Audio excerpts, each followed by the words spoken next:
말씀대로 365, 303차 10월 30일 토요일 말씀은 요한복음 12장, 13장의 말씀입니다. 12장은 예수님의 죽음의 자리가 임박하게 다가오고 있음을 설명하고 있습니다. 마리아가 예수님 발에 향유를 바르는데 이것은 예수님의 장례 절차를 앞당기는 행위입니다. 마리아의 향유 부음은 유월절 전 엿새 전에 발생한 사건인데 이 행동은 예수님의 삶이 얼마나 귀하고 의미 있는 삶인지를 보여주며 생명을 얻은 사람이 마땅히 해야 할 일이 무엇인가를 보여주고 있는 것이지요. 예수님은 7절에 그것을 간직하게 하라라고 말씀합니다. 간직하다. 그것은 진이다, 지속하다라는 의미인데 성령님을 통하여 우리가 모든 것을 기억하듯이 예수님을 기억하는 의미입니다. 그러나 사람들의 관심은 생명인 예수가 아니라 그 생명을 받아 살아난 사람, 나사로였습니다. 무리들은 생명보다 다시 살아났다는 기적만을 보고자 하였습니다. 만남의 복음서인 요한복음에서 진정한 예수님의 만남이 아닌 오해된 모습을 통한 만남만이 이루어지다 보니 당시 기득권자들인 대제사장들, 예수님을 죽여야 하는 상황 가운데 몰리게 되는 것이지요. 그러나 상황 속에서 예수님은 예루살렘으로 입성합니다. 예수님의 공생애의 전반부가 마무리되어지는 시점에서 돌아보면 예수님은 많은 표적을 행하였지만 사람들은 그를 믿지 않았습니다. 그럼에도 숨은 신자들이, 성도들이 생겨나기 시작했지요. 출교가 두려워 공개적으로 믿지 못하였지만 그래서 전반부 사역을 아쉬움 가운데 있다라고 말하는 자들도 있지만 보이지 않는 하나님의 자녀들을 통하여 성공적으로 만들어가는 것을 보며 예수님의 놀라운 사역을 바라보게 되는 것입니다. 13장 자세히 한번 읽어보시면 예수님의 죽음으로 주제들이 모아지고 있습니다. 예수님의 죽음을 예비적으로 보여주는 내용인데요. 그러나 죽음 이후 끝이 아닌 부활을 연상시키는 단어로 예수님이 자기 사람들을 끝까지 사랑한다는 것이 무엇인지를 보여주는 사건으로 바라봐야 할 것입니다. 그리고 그 사랑은 십자가의 죽음이라는 것을 설명하지요. 즉, 끝까지 사랑하는 것은 십자가의 죽음이라는 것을 의미하는 것입니다. 예수님은 자신의 죽음에 나타난 사랑은 모든 것이 완성된 후에야 이해할 수 있음을 설명하죠. 그만큼 예수님의 죽음에 나타난 사랑은 최후의 계시라고 이해할 수 있습니다. 베드로는 계시를 알고 싶어 하였지만 결과는 어땠습니까? 오해만 낳았습니다. 발 씻음은 예수님의 죽음이요 예수님의 사랑의 표시였지만 이 사랑을 받는 예수님과 관계된 사람들은 예수님과 하나 된 사람이라는 것을 기억하지 못했습니다. 그것을 기억하는 자들은 예수님과 하나 된 사람이라는 것을 기억해야 할 것입니다. 이러한 사람은 예수님의 삶에 전적으로 참여하는 자가 되는 것입니다. 그래서 예수님은 13절에도 이렇게 이야기하죠. 너희도 발을 씻어주는 것이 옳으니라. 말씀처럼 참여자가 되어서 너희가 나와 함께 그 말씀을 그 뜻대로 살아가기를 바란다라고 말씀하고 있는 것입니다.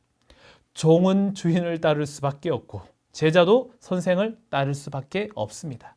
주인을 따르지 않는 종은 종이 아니고 선생을 닮지 않는 제자 또한 제자가 아닙니다. 참여자가 된다는 것은 주인이요 선생인 예수님의 운명에 함께한다는 것을 고백하는 것입니다. 이러한 삶을 사는 사람은 17절에 복된 사람이라 하는데 은총받아 산다는 것을 말씀하고 있는 것입니다. 결국 우리를 하나님의 길에 초대하여 의심 없이 절망하지 말고 전적으로 그의 삶에 동참하라. 그 길이 생명의 길이라고 알려주고 있는 것입니다. 그럼에도 예수님은 제자들 사이에 깊은 골이 아직 남아 있습니다. 예수님은 제자들의 발 씻음으로 자신의 십자가의 사랑을 보이고 있지만 가룟 유다는 예수님을 팔고자 하였고 제자들에게 세계명을 주었지만 베드로는 예수님을 부인하고자 하였습니다. 그럼에도 우리 예수님은 십자가의 사랑을 완성 위해 두벅두벅 걸어가십니다. 자기 사람들에 대한 끝없는 사랑을 완성하기 위해서였습니다. 그 사랑, 오늘 하루 중에 누리시며 기쁨 가운데 살아가는 복된 하루가 되시기를 소망합니다.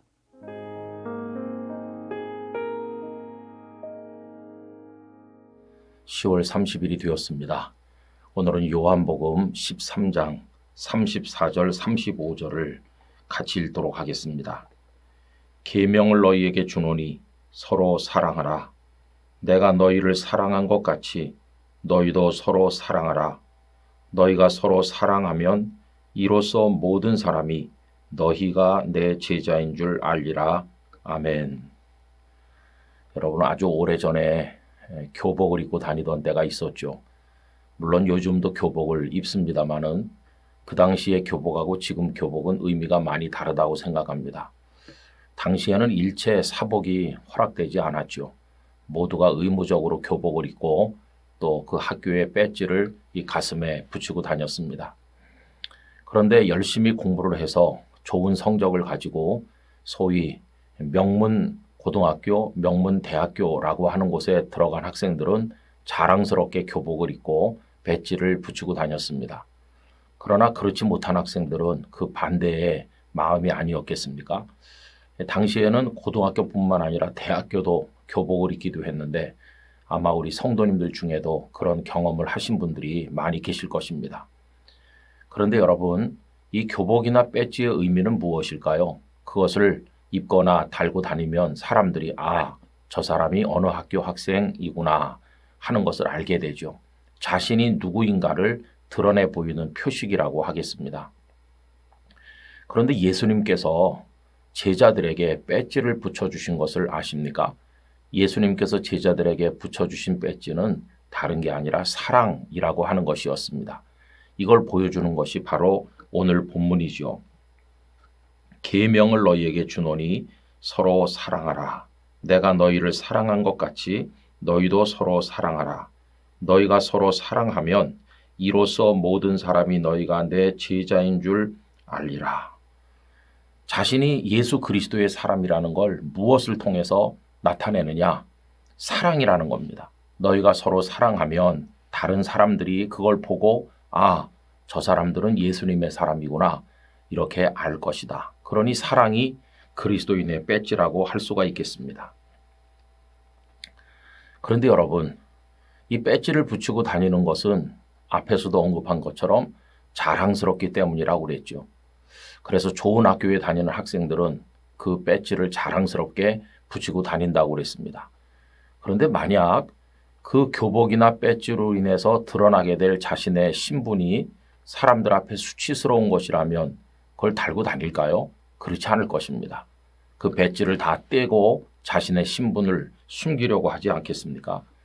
여러분, 초대교회 당시에 그리스도인이라고 하는 신분은 어떤 것일까요? 많은 사람들 앞에 내보일 만큼 자랑스러운 것이었을까요? 아니면 숨기고 싶은 것이었을까요? 초대교회 시대 때 그리스도인은 죽음으로 가는 사람, 죽음이 준비된 사람이라고들 생각했어요. 이제 붙들리면 핍박을 받고 원형 경기장에 끌려가기도 했으니까 가급적이면 자신이 그리스도인이라는 걸 숨기고 싶은 마음도 있었으리라고 생각을 합니다. 그러면 여러분, 당시 성도들은 죽음이 두려워서 자신이 그리스도인이라는 것을 숨기기 위해서 이 사랑이라는 배지를 떼서 버렸을까요? 그렇지 않습니다. 놀랍게도 우리 선배들께서는 뜨겁게 사랑했습니다. 어려운 사람들을 위하여 기도하고 그들을 돕고 어려운 중에도 자신도 어려우면서도 남들을 사랑했습니다. 그래서 자신들이 그리스도인이라고 하는 것을 다른 사람들에게 알게 하였습니다. 그로 인해서 핍박을 받는다고 할지라도 두려워하지 아니하고 아무도 이해할 수 없는 수준의 놀라운 사랑으로 자신들이 하나님의 백성, 그리스도인이라는 사실을 당당하게 알렸고, 그래서 받는 핍박이라면 오히려 그 핍박을 영광스럽게 여겼던 것입니다. 여러분, 우리 대한민국 사회에서 성도라고 하는 신분은 지금 어떻습니까? 한때는 자동차 뒤에다가 물고기 표시를 부착을 하고 자신이 그리스도인임을 과시할 때가 있었습니다. 그때만 해도 우리 한국교회가 제법 힘이 있어 보였죠. 그런데 언제부터인지 자동차 뒤에 물고기 표식을 달고 다니는 차는 볼 수가 없게 됐어요. 아주 드물게 무슨 기독교 방송이나 극동 방송이나 이런 채널에 그 주파수를 붙이고 다니는 차량들은 간혹 있지만은 이제는 그런 차량들을 거의 볼 수가 없게 되었습니다.